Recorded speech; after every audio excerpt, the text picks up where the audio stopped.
Hi, it's Lee from ColouringQueen.net, and today I want to show you a Korean colouring book that I've had for a while. Now, you've probably seen it in one of my collection videos or Korean colouring book videos, but now I'm going to show it to you in full for the first time.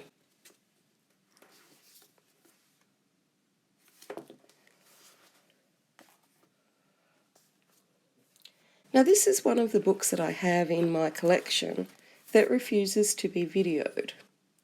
Now, I know that might sound weird, but I have a few books that for some reason, every time I video them, the video never turns out. Like Irene, for example, I've videoed that 7 times and she just does not want to be filmed. So some of them are camera shy, and this is one of them. So hopefully today it will turn out, because it is a gorgeous book. And what it is how to colour in flowers, and it's called The Language of Flowers or something similar to that. And we've got our little techniques here at the beginning, blending and whatnot. And then we move into the specifics and see how they've actually used hatching to colour in this flower. So it's like a little fine little leaf line.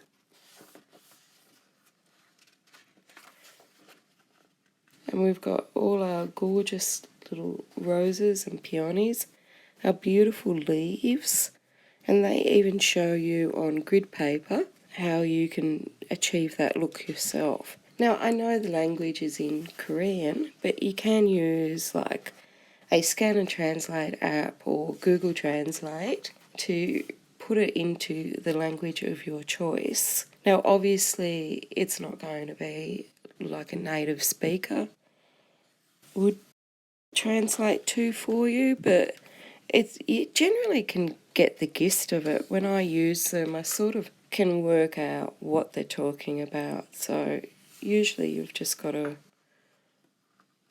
apply a little bit of common sense and realise that it's not going to be 100% accurate.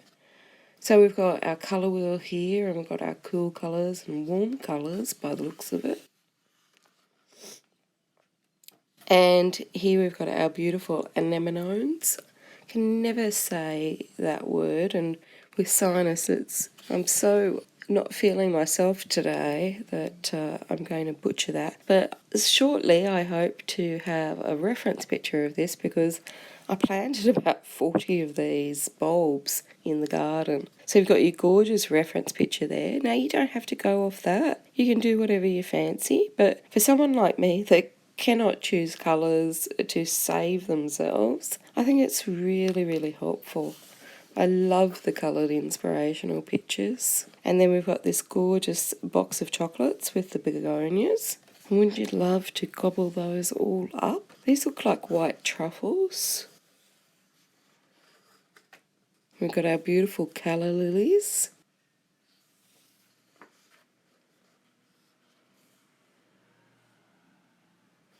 Our lovely little columbines. I haven't heard of these flowers before, so I'll have to check those out, see if my garden needs them. And the crocus with the beautiful vintage bike.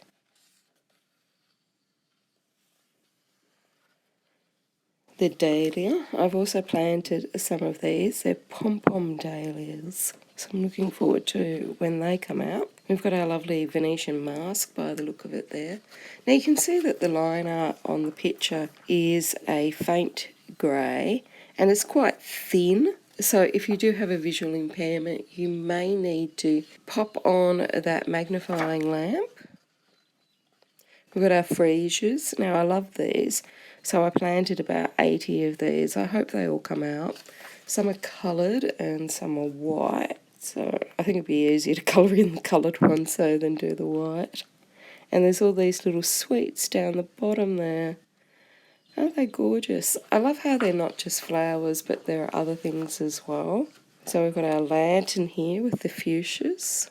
I planted these things called fairy lanterns, And I admit that I did buy them because I liked the name Fairy Lanterns or Fairy Tree or something like that. I thought, oh, how cool. I'll have fairies in my garden, if they're not there already. And then we've got Hollyhocks, which I've also got in seed. They haven't come up yet, they're very slow. And our beautiful set of nesting dolls. We've got the hydrangeas. And this gorgeous shoe and notepad with your to-do list. See how that's in English, the to-do list? So that's lovely. And we've got our beautiful irises, so we can be our own Van Gogh. And our little paint palette and set.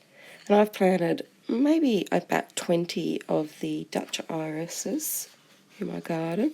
And they've all come up, but they're not at the right height for flowering as yet. So a couple of more months and hopefully I'll be able to show you some of the real life specimens from this book. We've got our gorgeous lily and our lovely cake. Lilies are always so popular, but every time David buys them for me, those little stamen things used to come out and stain our white kitchen bench, which I wasn't too keen on because I was the one that had to gumption it off. And we've got our beautiful violet, and isn't this little girl just sweet and adorable? And our morning glory. It's coming out there of the beautiful instrument. It's gorgeous. I think it's a bugle. Look at this perfume atomizer. You don't tend to see them much anymore, do you, perfume atomizers? Look at our peonies, and they're just beautiful, aren't they?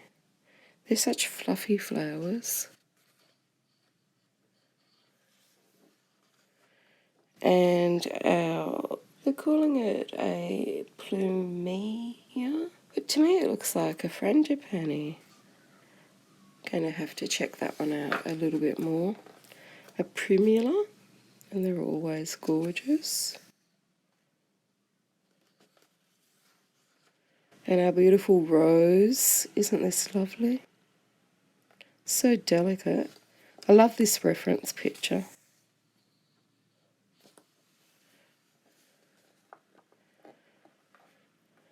And notice how the line art doesn't have the border detail around it, it's just pure line art. And we've got our sunflower.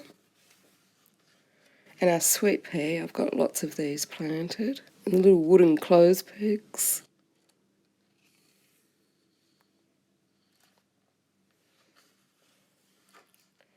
And our beautiful tulips, I've got these planted as well. I love bulbs. Does anyone else plant bulbs? I like them because they come up every year. And then at the back, we've got these little cards. Now, they're not perforated, but they do have a cutting line on them.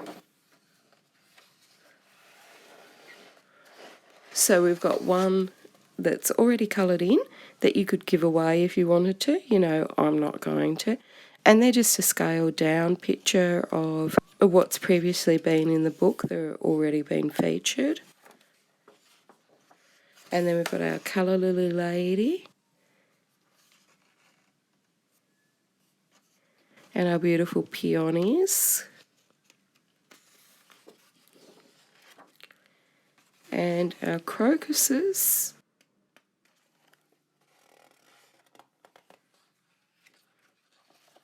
And that's it for the language of flowers, but aren't they absolutely adorable? Now this is a nice matte laminate finish glossy cover, and I've had this book for, I don't know, it must be 2 years on the shelf, and it hasn't damaged at all like a lot of my other books, so I think that says something to the quality of this book. And it's also has a lovely little pattern on the inside cover, and the instructions and tips are there as well as this line art, which is on a medium quality off-white paper. Now the only disappointment that I have with the book is that I think these reference pictures are so pretty. I would have liked to be able to tear those out and display those as well as having the line art. But, you know, it's a small quibble and I have plenty of other things to look at, including the real thing in my garden soon. So that's it from me. I apologise for my sinus. Until next time, happy colouring.